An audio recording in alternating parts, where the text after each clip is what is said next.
태초에 말씀이 계시니라. 이 말씀이 하나님과 함께 계셨으니 이 말씀은 곧 하나님이시니라. 그가 태초에 하나님과 함께 계셨고 만물이 그로 말미암아 지은 바 되었으니 지은 것이 하나도 그가 없이는 된 것이 없느니라. 그 안에 생명이 있었으니 이 생명은 사람들의 빛이라. 빛이 어둠에 비치되 어둠이 깨닫지 못하더라.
화요일 새날이 또 시작이 되었습니다. 오늘 하루도 주님과 함께 말씀과 함께 동행하며 승리하는 이 하루가 되시기를 바랍니다. 우리가 흔히 말은 말로 끝날 때가 많지요. 각 나라마다 말하기는 쉬워도 실천하기는 어렵다라고 하는 뜻의 속담이 있는 것을 보면 우리 인간의 말이 얼마나 무기력한가를 느끼게 됩니다. 특히나 우리나라 사람들은 정치인들의 말 때문에 실망하여 그들의 말을 곧이곧대로 믿는 사람이 별로 없을 정도입니다.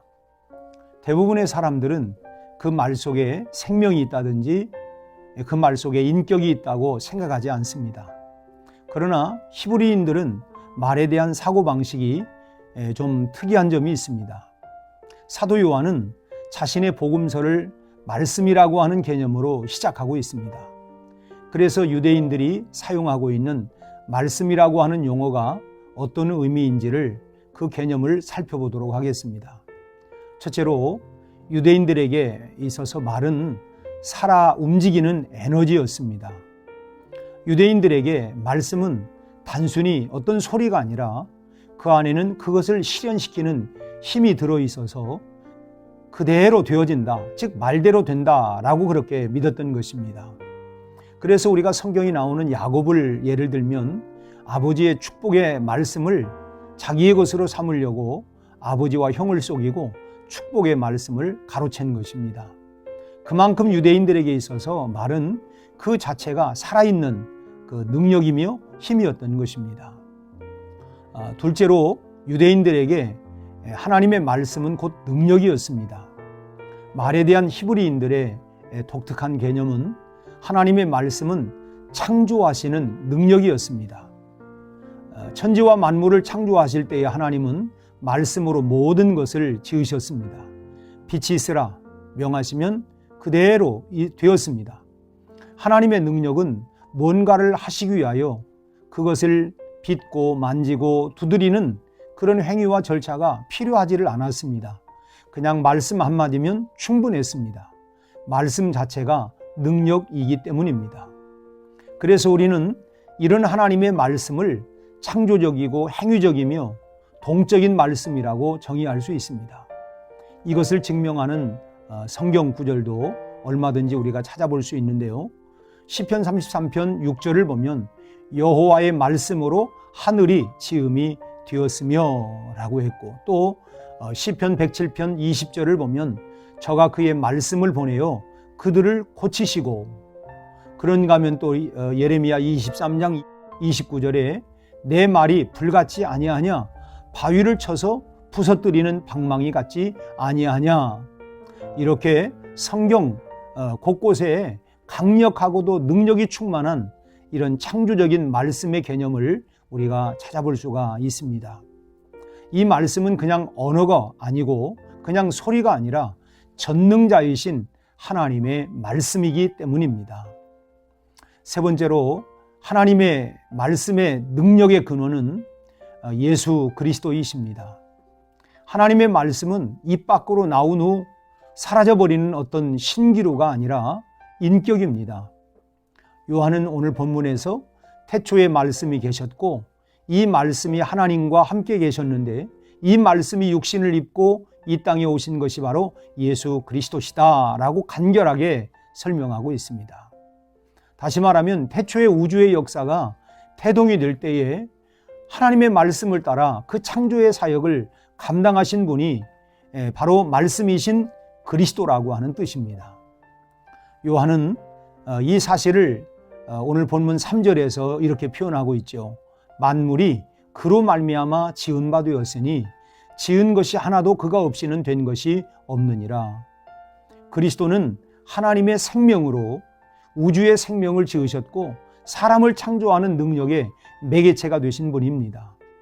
그래서 깨어진 하나님과 인간의 관계를 다시 이어놓는 역사를 위해서 그 안에 하나님의 생명을 가지고 세상에 오신 것입니다.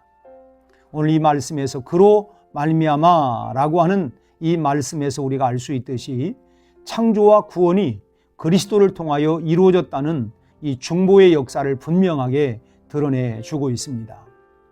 4절을 보면 그 안에 생명이 있었으니 이 생명은 사람들의 빛이라고 했습니다. 창조자가 생명을 다시 살릴 수 있습니다. 그 생명은 바로 예수 그리스도 안에 있는 것입니다. 생명을 살리기 위하여 빛으로 오신 예수님의 그 능력으로 우리를 살리신 것입니다. 그러기에 우리 안에 이 생명의 빛과 능력이 있어야 합니다. 그러기 위하여 우리는 하나님의 말씀을 받을 때마다 살아있는 인격으로 받아야 합니다. 그럴 때에 말씀이 닿는 곳마다 하나님의 놀라운 능력이 역사하여 주님의 뜻을 이루어가게 될 줄로 믿습니다. 오늘 하루도 이 말씀과 함께 동행하며 이 말씀의 능력이 오늘도 여러분들의 모든 삶을 치료하고 회복하는 놀라운 역사가 일어나기를 주님의 이름으로 축원합니다. 기도하겠습니다. 하나님 아버지, 말씀이 육신이 되어 우리 가운데 거하신 예수 그리스도, 그분의 말씀이면 참으로 죽은 자를 살리시고 그분의 말씀이면 병든 자를 치료하시고 그분의 말씀이면 모든 풍랑이는 바다도 잠잠해졌던 것처럼 오늘 우리에게 말씀하여 우리의 모든 흑암의 세력에서 건져주셨고 구원해 주셨고 또 우리에게 말씀하여 주셔서 오늘 이 코로나 시대에 모든 코로나의 하나님 바이러스들이 떠나가게 하시고 우리를 안전하게 하여 주옵소서. 오늘도 주님, 우리의 가정에, 우리의 직장과 사업장에, 우리의 삶에 말씀하여 주셔서 변화가 일어나게 하시고 또 풍성한 열매가 맺어지게 하시고 우리 삶에 갖가지 응답과 기적들이 일어나게 하여 주시옵소서. 오늘 하루도 주님의 영광을 위하여 주님과 함께 동행하는 복된 하루가 다 되게 해 주시옵소서. 예수님 이름으로 기도하옵나이다. 아멘.